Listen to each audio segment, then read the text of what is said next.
And in the 2nd year of the reign of Nebuchadnezzar, Nebuchadnezzar dreamed dreams, wherewith his spirit was troubled, and his sleep brake from him. Then the king commanded to call the magicians, and the astrologers, and the sorcerers, and the Chaldeans, for to show the king his dreams. So they came and stood before the king. And the king said unto them, I have dreamed a dream, and my spirit was troubled to know the dream. Then spake the Chaldeans to the king in Syriac, O king, live forever. Tell thy servants the dream, and we will show the interpretation. The king answered and said to the Chaldeans, The thing is gone from me. If ye will not make known unto me the dream with the interpretation thereof, ye shall be cut in pieces, and your houses shall be made a dunghill. But if ye show the dream and the interpretation thereof, ye shall receive of me gifts and rewards and great honor. Therefore show me the dream and the interpretation thereof. They answered again and said, Let the king tell his servants the dream, and we will show the interpretation of it. The king answered and said, I know of certainty that ye would gain the time, because ye see the thing is gone from me. But if ye will not make known unto me the dream, there is but one decree for you. For ye have prepared lying and corrupt words to speak before me, till the time be changed. Therefore tell me the dream, and I shall know that ye can show me the interpretation thereof. The Chaldeans answered before the king and said, There is not a man upon the earth that can show the king's matter.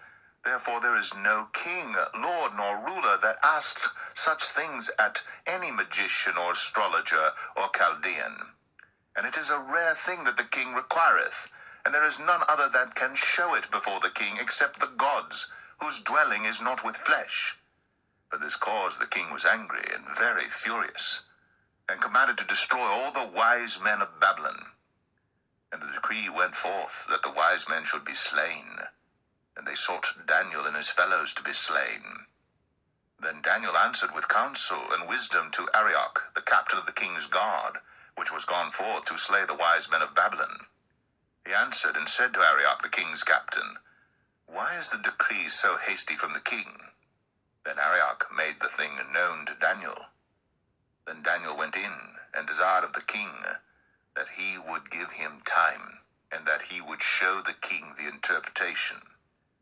Then Daniel went to his house, and made the thing known to Hananiah, Mishael, and Azariah, his companions, that they would desire mercies of the God of heaven concerning the secret, that Daniel and his fellows should not perish with the rest of the wise men of Babylon. Then was the secret revealed unto Daniel in a night vision. Then Daniel blessed the God of heaven.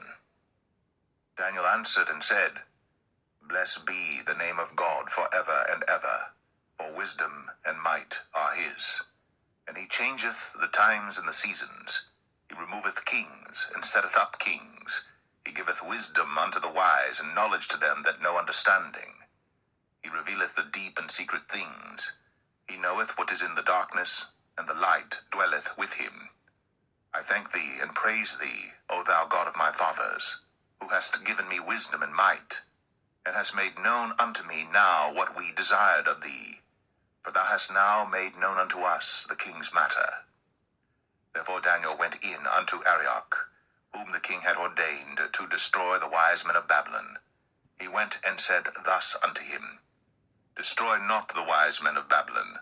Bring me in before the king, and I will show unto the king the interpretation. Then Arioch brought in Daniel before the king in haste, and said thus unto him, I have found a man of the captives of Judah, that will make known unto the king the interpretation. The king answered and said to Daniel, whose name was Belteshazzar, Art thou able to make known unto me the dream which I have seen, and the interpretation thereof? Daniel answered in the presence of the king and said, The secret which the king hath demanded, cannot the wise men, the astrologers, the magicians, the soothsayers, show unto the king? But there is a God in heaven that revealeth secrets, and maketh known to the king Nebuchadnezzar what shall be in the latter days. Thy dream, and the visions of thy head upon thy bed, are these. As for thee, O king, Thy thoughts came into thy mind upon thy bed, what should come to pass hereafter. And he that revealeth secrets maketh known to thee what shall come to pass. But as for me, the secret is not revealed to me for any wisdom that I have more than any living, but for their sakes that shall make known the interpretation to the king, and that thou mightest know the thoughts of thy heart. Thou, O king, sawest, and behold a great image. This great image, whose brightness was excellent, stood before thee, and the form thereof was terrible. This image's head was of fine gold, his breast and his arms of silver, his belly and his thighs of brass, his legs of iron, his feet part of iron and part of clay. Thou sawest till that a stone was cut out without hands, which smote the image upon his feet that were of iron and clay, and brake them to pieces. Then was the iron, the clay, the brass, the silver, and the gold broken to pieces together, and became like the chaff of the summer threshing floors, and the wind carried them away, that no place was found for them. And the stone that smote the image became a great mountain, and filled the whole earth. This is the dream, and we will tell the interpretation thereof before the king. Thou, O king, art a king of kings, for the God of heaven hath given thee a kingdom, power, and strength, and glory.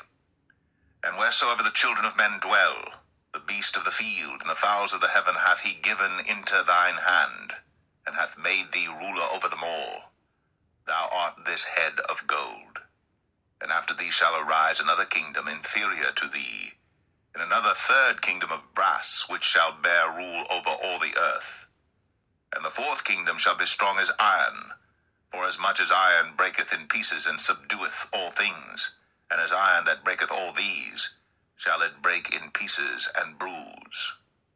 And whereas thou sawest the feet and toes, part of potter's clay, and part of iron, the kingdom shall be divided. But there shall be in it of the strength of the iron, forasmuch as thou sawest the iron mixed with miry clay. And as the toes of the feet were part of iron and part of clay, so the kingdom shall be partly strong and partly broken. And whereas thou sawest iron mixed with miry clay, they shall mingle themselves with the seed of men, but they shall not cleave one to another, even as iron is not mixed with clay. And in the days of these kings shall the God of heaven set up a kingdom which shall never be destroyed. And the kingdom shall not be left to other people, but it shall break in pieces and consume all these kingdoms, and it shall stand forever.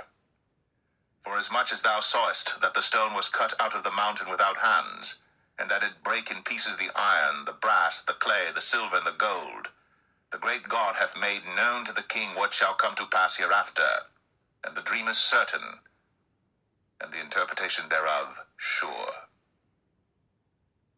Then the king Nebuchadnezzar fell upon his face, and worshipped Daniel, and commanded that they should offer an oblation and sweet odors unto him. The king answered unto Daniel, and said, Of a truth it is that your God is a God of gods, and a Lord of kings, and a revealer of secrets, seeing thou couldst reveal this secret. Then the king made Daniel a great man, and gave him many great gifts, and made him ruler over the whole province of Babylon, and chief of the governors over all the wise men of Babylon. Then Daniel requested of the king, and he set Shadrach, Meshach, and Abednego over the affairs of the province of Babylon. But Daniel sat in the gate,